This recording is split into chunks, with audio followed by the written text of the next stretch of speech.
COVID-19 cases in the US have dropped dramatically since the fast-spreading Omicron variant drove infections to their highest point. New COVID infections have dropped 95% from their peak in January of 2022, while hospitalizations have tapered off by 84%. The precipitous decline has led many cities and states, and even the White House, to drop their long-held COVID restrictions. 2 years into a pandemic that has wreaked havoc on the global economy, many are beginning to wonder, is COVID-19 becoming endemic? There's a high probability that we're moving into endemic setting. It feels very much like we are on that road from pandemic to endemic, that we'll be able to live with this in a normal way. I know some are talking about living with COVID-19, but tonight I say that we never will just accept living with COVID-19. We'll continue to combat the virus. But what does it mean when a virus like COVID-19 becomes endemic? That can be unclear, even among global health experts. COVID's probably not going to go away. We're probably going to have to contend with it next winter, next fall and winter, I think, for the foreseeable future, for the spring and the summer. It's not going to go away in the US. It's not going to go away in Europe. There's not going to be a magic freedom day from COVID.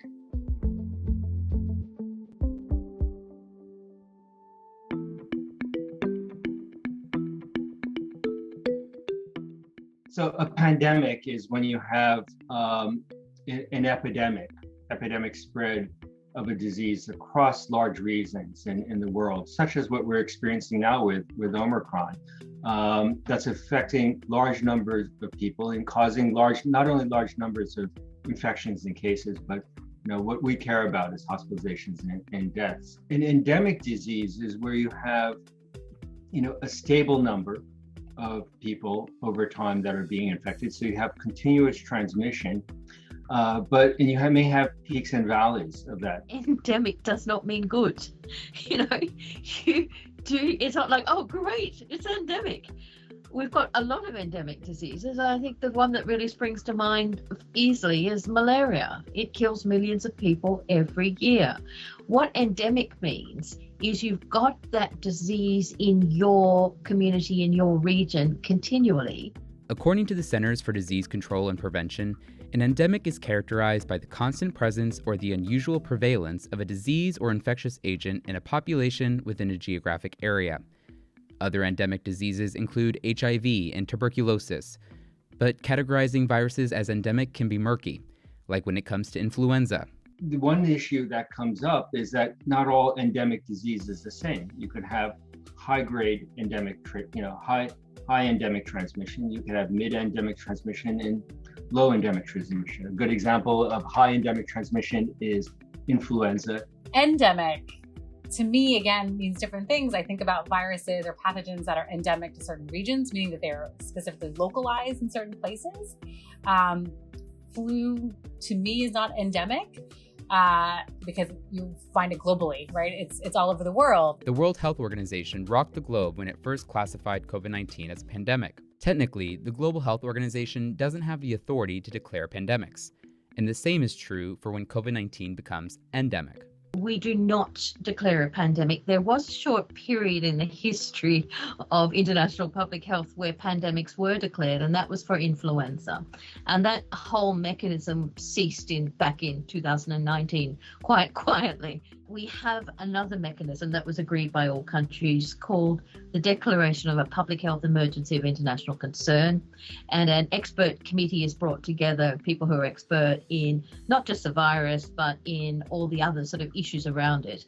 And they examine the evidence every 3 months. The first thing they have to tell us is it still an emergency? And each time they said, oh yes, it's an emergency. This sort of debate about endemic and pandemic has really become, I think, a vocabulary debate a little bit. I think this concept of what is the end game is way more important. And understanding what does our end look like is much bigger than a single word. It is, what is our reality moving forward 2.5 years into this?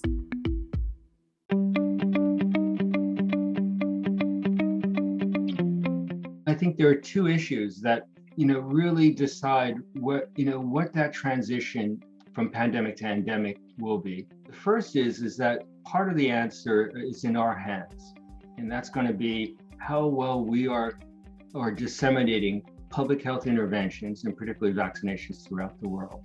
Okay, so the second part is somewhat may or may not be in our hands, but that's if we're going to encounter new variants such as Omicron, which may arise in one region and spread very quickly in the other, and how virulent and transmissible those strains are going to be. It is a virus that transmits really efficiently between people. We are highly susceptible to it. While we have some immunity, both through vaccination and natural infection, we do know that people can become reinfected with it, even after that immunity. Well, look, I think it's prudent that governors think about what the off switch looks like as well as what the on switch looks like when it comes to this mitigation. We can't just implement these kinds of provisions and not have a very clear metric for when we're going to lift them. The Biden administration has unveiled a 96-page national preparedness plan it thinks will serve as a roadmap to return the nation to more normal routines.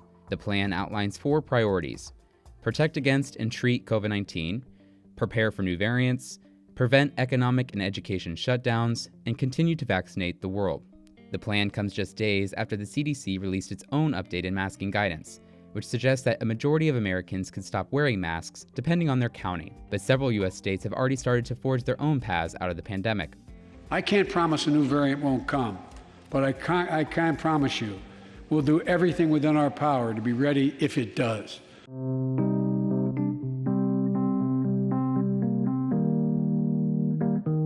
The White House's pandemic playbook is already facing hurdles on Capitol Hill. Congressional lawmakers completely dropped additional COVID funding in their latest $1.5 trillion spending bill. While Democrats vowed to continue working with Republicans to pass the funding, it's unclear if there will be enough support to move through the Senate. The funds are designed to preserve the nation's vaccination and testing efforts and pay for the development of a single COVID vaccine targeting all coronavirus variants. They would also set up a test and treat program to provide antiviral pills immediately after someone tests positive for COVID. The reasons why I'm concerned it is because right now, the only vehicle that Americans can access vaccines or the pills, particularly because they are under emergency use authorization, it is only through purchases from the government. There are no other channels. It's not allowed to go and sell it right now through, let's say, the normal channels that all the medicines are finding their way to the patients.